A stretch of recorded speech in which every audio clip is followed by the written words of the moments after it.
يقف المرء مندهشا أمام المناظر والمشاهد المؤلمة لساكنة دوار قرية بولنوار التي تعيش أوضاعا أقل ما يمكن القول عنها إنها لا تتوفر فيها أدنى شروط العيش الكريم، حيث زاد من تفاقمها الفقر والتهميش واللامبالاة الذين عانت وتعاني منهم الساكنة.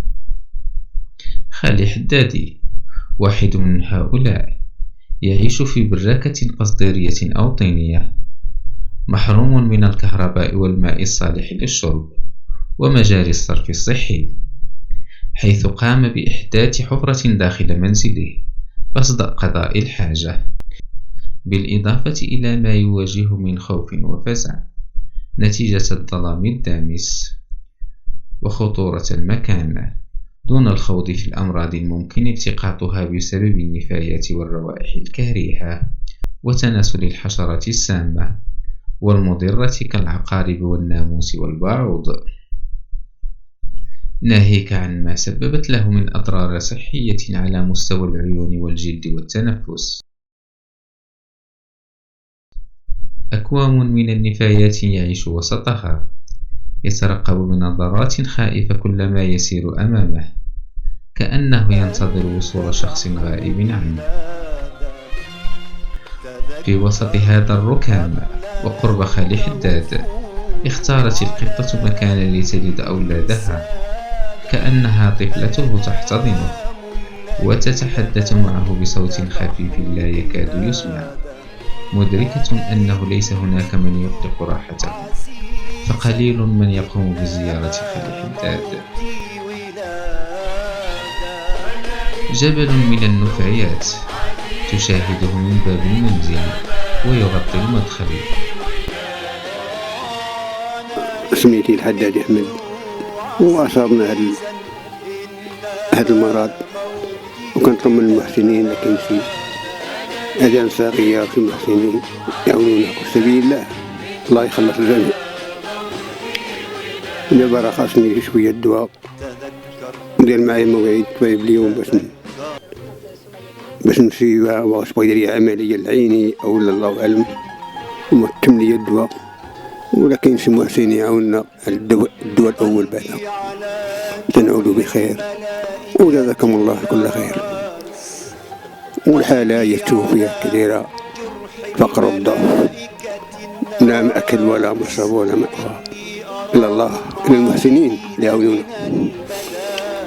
لمساكن الجيران يدونا كومة سبيطار، وإحنا باقيين في الأدوية، عاونونا لوجه الله، لكن شو محسنين يخلصهم الله تعالى، والله يرحم الوالدين، شو من حالنا، وهذا هو لك.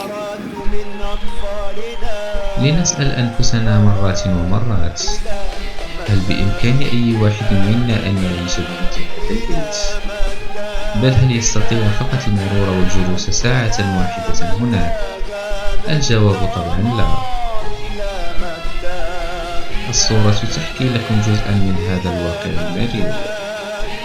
هذا المشهد يطرح علينا عدة أسئلة محرجة وخطيرة. هل عجزنا أن نقدم لمثل هؤلاء مأوى ومأكل؟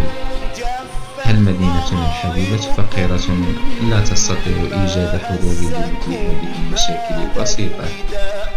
أين الجمعيات والمحسنين؟ أين ثروات هذه المدينة؟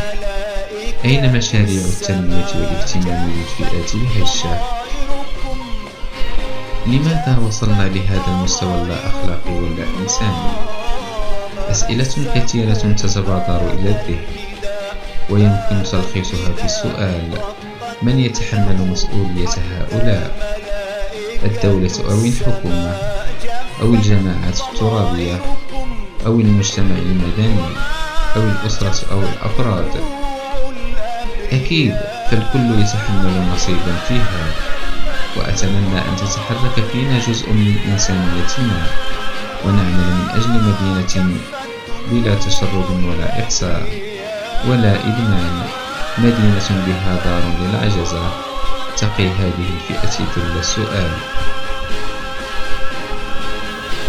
مطلبي ما عندي مطلب لكم إلا خير منكم وتتبع حالة كثيرة، والله يخلص الجميع، والله يثبت أجركم، والسلام عليكم. جفت ضمائركم، جفت ضمائركم، ما هزكم هذا النداء، هذا النداء رقت له حتى ملائكة السماء. جفت ضمائركم، جفت ضمائركم، ما هزكم هذا النداء، هذا النداء رقت له حتى ملائكة السماء. جفت ضمائركم وما جفت دموع الأبرياء.